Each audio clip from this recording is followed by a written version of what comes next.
Sinai, the awakening of the soul. The echo of Sinai is not a memory that fades within the pages of our history. It is a living voice that crosses the centuries and today knocks on the door of our soul.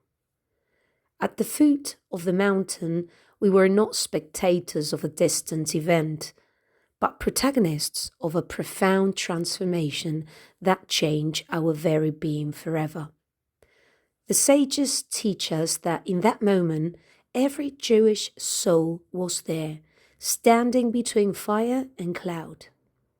That is why connecting with the eternal is not learning something foreign, but awakening what already lives within our essence.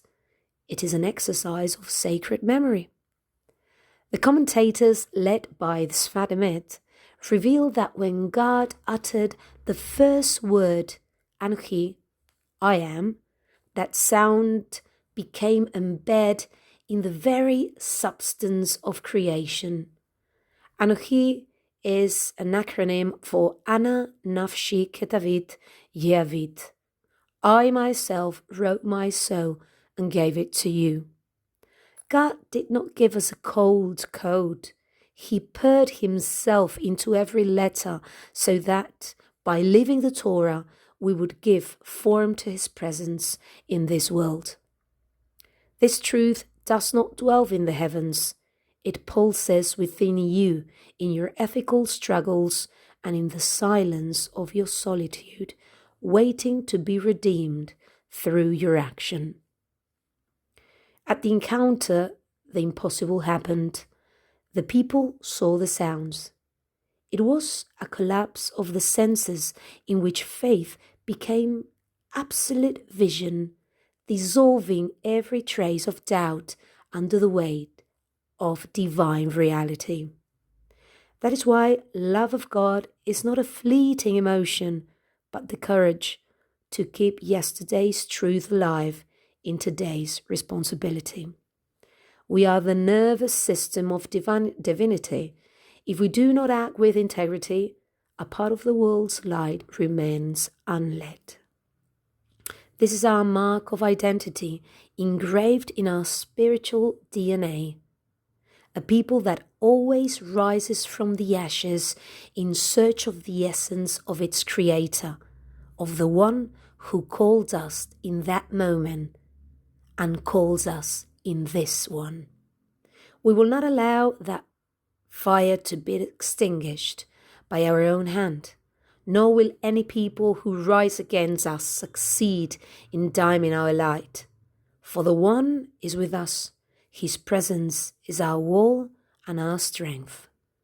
And now, pause for a moment. Close your eyes to the noise of the world and open the eyes of the soul. I know it's difficult, and more nowadays with all these routines we have, but I want to invite you to feel the incredible, the overwhelming power of that moment.